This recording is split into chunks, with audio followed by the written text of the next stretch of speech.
Yo guys, ketemu lagi dengan kita di sini ya, masih di segmen Sekelebat Info. Di mana nanti di sini kalian bisa dapetin info terbaru dan terpanas tentunya guys. Oke, di hari ini ya tanggal 24 di bulan Juli 2023. Dan seperti biasa guys, tidak lupa kita selalu ingatkan buat teman-teman semua untuk selalu mematuhi protokol kesehatan ya dimanapun kalian berada. Apalagi di keramaian ya, karena di luar sana banyak sekali virus-virus dan juga penyakit yang mengancam kesehatan kita. Oke, kita langsung saja melihat bagaimana update dari global crypto market cap. Seperti yang terlihat dari data coin market cap di sini menunjukkan adanya kenaikan ya, meskipun tipis di 0,9% ya. Dan tentu saja ini adalah kontribusi dari Bitcoin dan juga rival-rivalnya ya, dimana untuk Bitcoin dalam waktu 24 jam ini mengalami penurunan di 1,3%, Ethereum turun di 0,8%, XRP turun juga di 1,3% ya.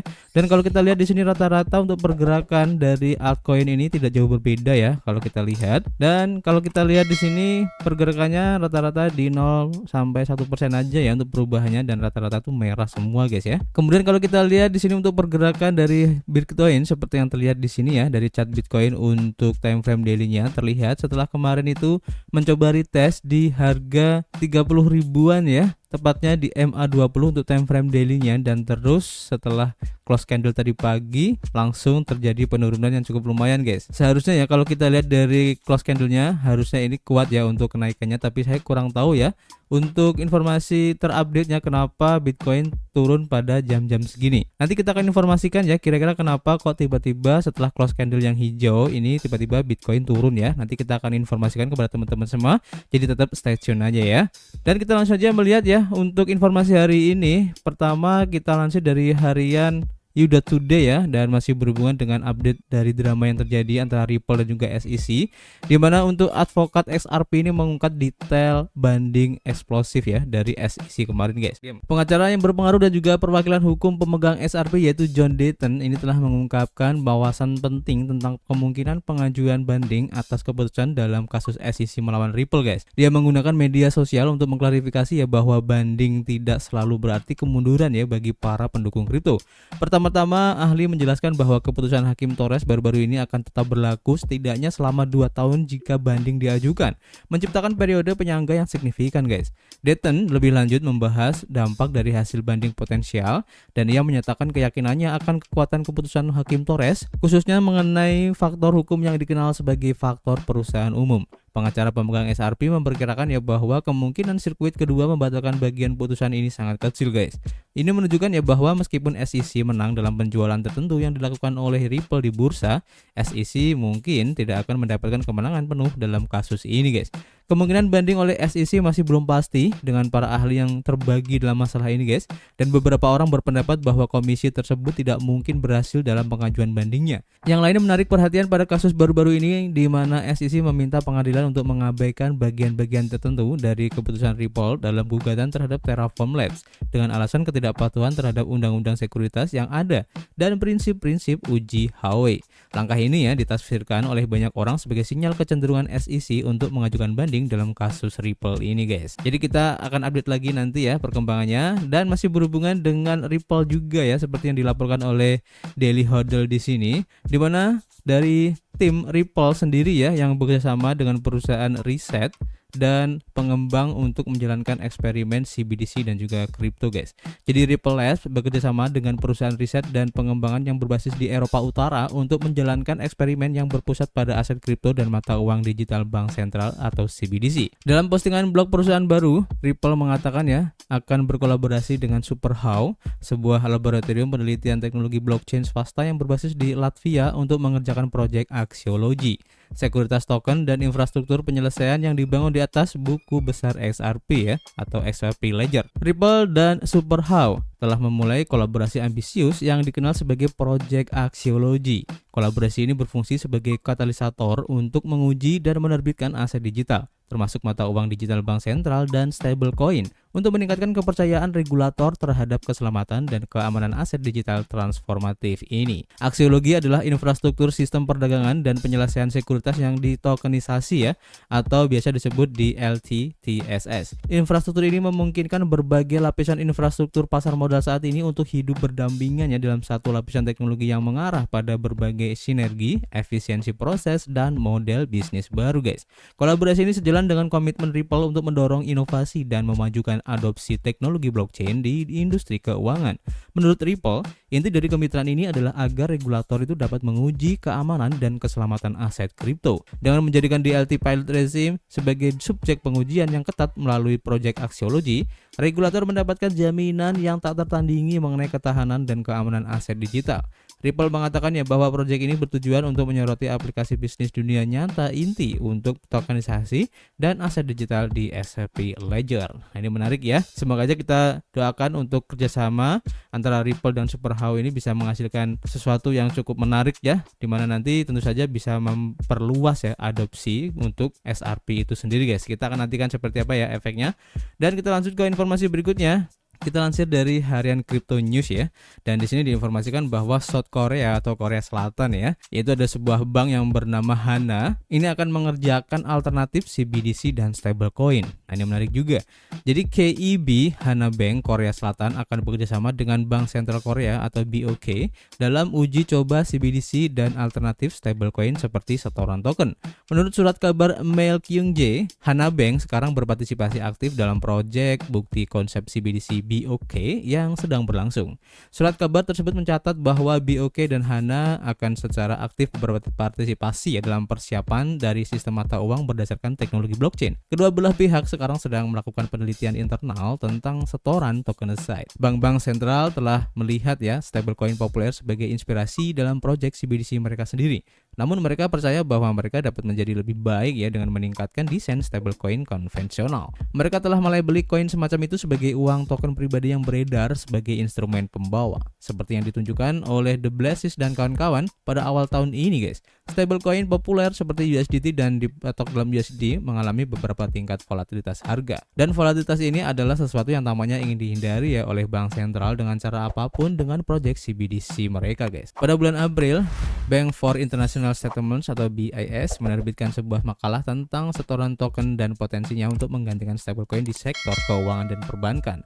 BIS mengklaim bahwa stablecoin dapat menyebabkan nilai tukar relatifnya menjauh dari nilai nominal yang melanggar ketunggalan uang. Sebagai alternatif, deposito tokenized yang juga didukung oleh blockchain tidak beredar sebagai instrumen pembawa, melainkan mengendap dalam uang bank sentral dan lebih kondusif untuk ketunggalan, tulis BIS. BIS juga mengklaim bahwa setoran tokenized dapat memungkinkan fungsionalitas yang diperluas dengan membangun kapasitas buku besar atau ledger yang dapat diprogram untuk memperkenalkan eksekusi kontingensi dan komposabilitas transaksi. Dan bank-bank komersial Korea Selatan yang tampaknya khawatir bahwa mereka dapat dibekukan dari gambaran CBDC, tampaknya ingin mengukir ceruk untuk diri mereka sendiri di ruang tersebut guys. Hana Bank telah menjelajahi ruang blockchain selama sekitar setengah dekade guys, dan perusahaan ini telah membuat terobosan ke dalam real estate bertenaga blockchain dan berinvestasi dalam penelitian terkait sektor kripto. Sementara itu ya, BOK telah bekerjasama dengan sejumlah mitra perbankan komersial dalam proyek KRW Digital atau mata uang Korea digital ya.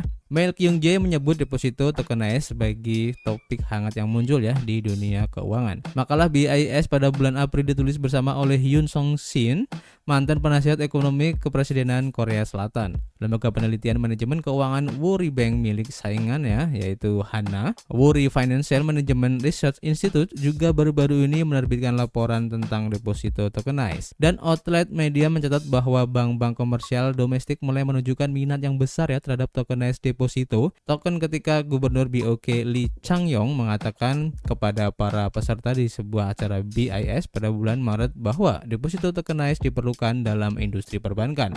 Dan bulan lalu, Hana's Management Research Institute memperkirakan bahwa pasar token sekuritas domestik akan tumbuh menjadi sekitar 27 miliar dolar tahun depan guys. Nah, ini menarik juga ya. Dari sektor perbankan pun di Korea Selatan juga sudah mulai melirik untuk teknologi CBDC ini, dan kita akan update lagi nanti perkembangan seperti apa guys. Dan kita lanjutkan informasi berikutnya. Setelah di Korea Selatan ya, kita beralih ke North Korea atau Korea Utara ya. Dan seperti diinformasikan di sini dari harian Crypto Intelligence, di mana untuk kelompok peretas Korea Utara ini meluncurkan serangan guys untuk mata uang kripto melalui perusahaan IT di Amerika Serikat. Jadi target spesifik dari serangan tersebut adalah perusahaan-perusahaan mata uang kripto ya. Hal ini menurut beberapa orang yang mengetahui masalah ini. Jadi pada tanggal 20 Juli, Reuters melaporkan ya bahwa sebuah kelompok peretas yang didukung oleh pemerintah Korea Utara berhasil menyusup ke sebuah perusahaan manajemen IT di Amerika guys, yaitu Jamcloud, dan mengeksploitasinya sebagai titik awal untuk menargetkan perusahaan-perusahaan mata uang kripto guys. Jamcloud yang berbasis di Louisville, Colorado mengungkapkan pelanggaran tersebut dalam sebuah postingan blog yang menyatakan ya bahwa para peretas mendapatkan akses tidak sah ke sistem mereka pada akhir Juni. Para penyerang kemudian memfokuskan upaya mereka pada kurang dari 5 klien di Jamcloud. Meskipun Jamcloud tidak mengungkapkan identitas pelanggan yang terkena dampak ya, perusahaan keamanan cyber CrowdStrike Holdings dan juga Mandiant yang membantu Jamcloud dan salah satu kliennya mengonfirmasi bahwa para peretas tersebut dikenal karena ketertarikan mereka ya pada pencucian mata uang kripto guys. Khususnya target spesifik dari serangan tersebut adalah perusahaan-perusahaan mata uang kripto menurut orang-orang yang mengetahui masalah ini. Insiden ini menggarisbawahi perkembangan taktik mata-mata cyber Korea Utara yang telah bergeser ya dari menargetkan perusahaan mata uang digital satu persatu menjadi mengadopsi strategi serangan rantai pasokan guys. Dengan mengeksploitasi perusahaan seperti Jamcloud yang menyediakan layanan ke banyak klien, maka para peretas ini bisa mendapatkan akses ke beberapa korban potensi di hilir guys. CrowdStrike mengidentifikasi kelompok peretasan yang bertanggung jawab sebagai Labirin K5 yang merupakan salah satu dari beberapa kelompok yang diyakini beroperasi atas nama Korea Utara guys. Di sisi lain, Mandiant mengaitkan para penyerang dengan Biro Umum Pengintaian Korea Utara atau RGB sebagai badan intelijen asing utama. Penyusupan cyber ke dalam Jamcloud pertama kali menjadi perhatian publik ketika perusahaan mengirimkan email kepada para pelanggannya memperingatkan mereka akan adanya perubahan kredensial karena insiden yang sedang berlangsung. Dan perlu dicatat ya bahwa keterlibatan Korea Utara sebagai tersangka dalam peretasan ini sebelumnya disarankan oleh podcast yang berfokus pada keamanan cyber Risky Business. Labirin K5 yang dikenal sebagai salah satu kelompok peretasan paling aktif di Korea Utara bertanggung jawab atas gangguan cyber yang berani dan mengganggu. Secara khusus, pencurian mata uang kripto mereka telah mengakibatkan kerugian finansial yang signifikan ya, dengan perkiraan uang digital senilai 1,7 miliar dolar yang dicuri melalui beberapa peretasan seperti yang dilaporkan oleh perusahaan analisis blockchain Chain Analysis. Pakar keamanan cyber dari perusahaan seperti SentinelOne memiliki kekhawatiran yang sama ya bahwa serangan rantai pasokan Korea Utara kemungkinan akan terus berlanjut guys. Kemampuan para peretas untuk mengembangkan teknik mereka dan menargetkan entitas dengan akses ke banyak korban potensial menjadi tantangan yang terus berlanjut bagi komunitas keamanan cyber. Meskipun ada banyak bukti, misi Korea Utara untuk Perserikatan Bangsa-Bangsa di New York belum menanggapi permintaan komentar guys. Negara ini secara konsisten menyangkal keterlibatannya dalam pencurian mata uang digital, bahkan dalam menghadapi bukti-bukti yang kuat termasuk laporan PBB yang mengonfirmasi aktivitas mereka. Seiring dengan kecanggihan dan keberanian para peretas Korea Utara yang terus berkembang, landscape keamanan cyber harus tetap waspada ya untuk memerangi ancaman mereka yang terus berkembang. Jadi memang ya, beberapa tahun ini Korea Utara memang menjadi salah satu negara yang dibilang itu sebagai rumahnya para peretas ya, khususnya untuk di bidang kripto ini guys, dan sudah banyak kasus-kasus yang terjadi, dan bahkan salah satu grup peretas yang diberi nama Lazarus ya kalau nggak salah, itu menjadi salah satu grup peretas yang paling berbahaya di Korea Utara guys. Dan ini menjadi salah satu topik yang banyak diperbincangkan ya, khususnya di ruang kripto guys, karena tentu saja ini menjadi salah satu yang cukup signifikan untuk diperhatikan ya dari segi keamanan itu sendiri. Dan juga sudah banyak laporan-laporan yang terjadi ya dari para korban ataupun dari para analisis yang mengidentifikasi bahwa para peretas ini memang berasal dari Korea Utara. Tapi sampai sekarang memang masih belum ada perkembangan yang signifikan tentang apa langkah yang sudah dilakukan oleh pemerintah ya, baik pemerintah secara internasional ataupun nasional untuk menangani masalah ini ya, khususnya untuk peretasan yang dilakukan oleh Korea Utara ini. Kita akan nantikan seperti apa update-nya. Dan kita langsung ke informasi yang terakhir ya, kita lansir dari harian Cointelegraph. Dan di sini diinformasikan guys, wallet dari Bitcoin yang telah tertidur selama 11 tahun ini akhirnya bergerak guys atau bangun, di mana wallet ini mempunyai dana sekitar 30 juta dolar guys.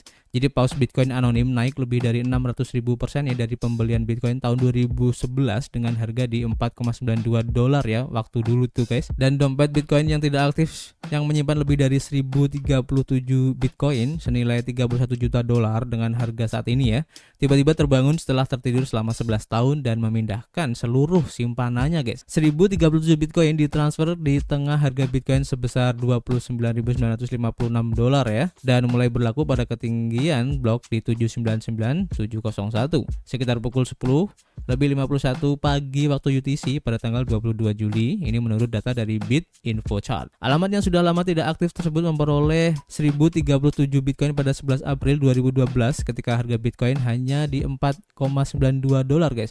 Platform analisis on-chain Look On-Chain menyatakan pada 22 Juli kemarin, dan ini berarti pada saat itu simpanan tersebut hanya bernilai sekitar $5.108 guys. Data dari agregator blockchain Blockchair menunjukkan bahwa alamat wallet dengan awalan BC1QT180 yang tampaknya merupakan wallet baru ya, adalah penerima di $31 juta tersebut guys. Saldo wallet Bitcoin asli mencapai puncaknya pada $71,6 juta ya ketika Bitcoin mencapai harga tertinggi sepanjang masanya di $69.044 pada 10 November kemarin guys. Pemerintah Amerika Serikat telah menjadi salah satu penggerak Bitcoin terbesar ya akhir-akhir ini setelah mentransfer hampir 10.000 Bitcoin senilai $299 juta ya dalam serangkaian transaksi pada 12 Juli sehubungan dengan penyitaan Silk Road. Tidak jelas apakah transaksi tersebut dikirim ke bursa mata uang kripto atau tetap berada dalam tahanan Departemen Kehakiman. Pada tanggal 11 Juni, paus Bitcoin misterius lainnya memindahkan 1.400 Bitcoin senilai $36 juta ya pada saat itu ke alamat Pay-to-Taproot atau P2TR, dan CEO CryptoQuant Ki Yongju meyakini bahwa motif dibalik transaksi ini mungkin untuk meningkatkan privasi. Sebelumnya pada bulan April, alamat Bitcoin lain mentransfer 2.071 Bitcoin senilai $60 juta ya, hampir 10 tahun setelah menangkap Bitcoin di $663 menurut data dari Look On-Chain. 3 bulan sebelumnya, transfer besar-besaran senilai $250 juta ya dari 26.056 Bitcoin dilakukan oleh alamat Bitcoin lainnya, dan pada titik tertinggi Bitcoin sepanjang masa, wallet tersebut senilai lebih dari $1 miliar. Meskipun ada beberapa transfer senilai tinggi, lebih dari 55% Bitcoin tidak bergerak ya selama lebih dari 2 tahun, dan menurut grafik dari perusahaan analitik on-chain Glassnode yang dibagikan oleh peneliti mata uang kripto Will Clemente, Bitcoin saat ini dihargai di $30.082 ya, meskipun harga Bitcoin telah meningkat 81,8% pada tahun 2023 dan harga Bitcoin masih turun 56,4% ya dari level tertingginya sepanjang masa pada November 2021 menurut data dari CoinGecko. Jadi kita tunggu aja kira-kira apakah akan ada lagi wallet-wallet yang sudah tertidur lama ya yang terbangun, dan tentu saja ini menarik ya untuk diperhatikan karena pasti dari para whales ataupun para wallet-wallet yang sudah tertidur lama ini sudah membeli Bitcoin di harga yang sangat murah guys. Contohnya ya wallet ini ya di harga $4 pada tahun 2012, dan itu sangat murah banget guys. Apalagi sekarang sudah mulai menjelang untuk halving Bitcoin lagi, dan pasti mereka akan berpikir untuk segera atau bersiap-siap ya untuk memindahkannya, kemungkinan akan ke exchange dulu atau mungkin akan di swap ya atau dirubah ke aset yang lain guys. Jadi kita harus perhatikan karena ini juga menjadi salah satu sebab ya ataupun berpengaruh terhadap perkembangan ataupun pergerakan dari harga Bitcoin itu sendiri. Oke guys, untuk hari ini itu dulu ya informasinya. Nanti kita akan update lagi jika ada informasi yang cukup menarik ya. Dan seperti biasa guys, kita masih menunggu kritik dan saran kalian di kolom komentar. Nanti kita bisa ngobrol banyak ya di dalamnya. Dan yang pasti kita akan ketemu lagi guys di informasi berikutnya. Peace.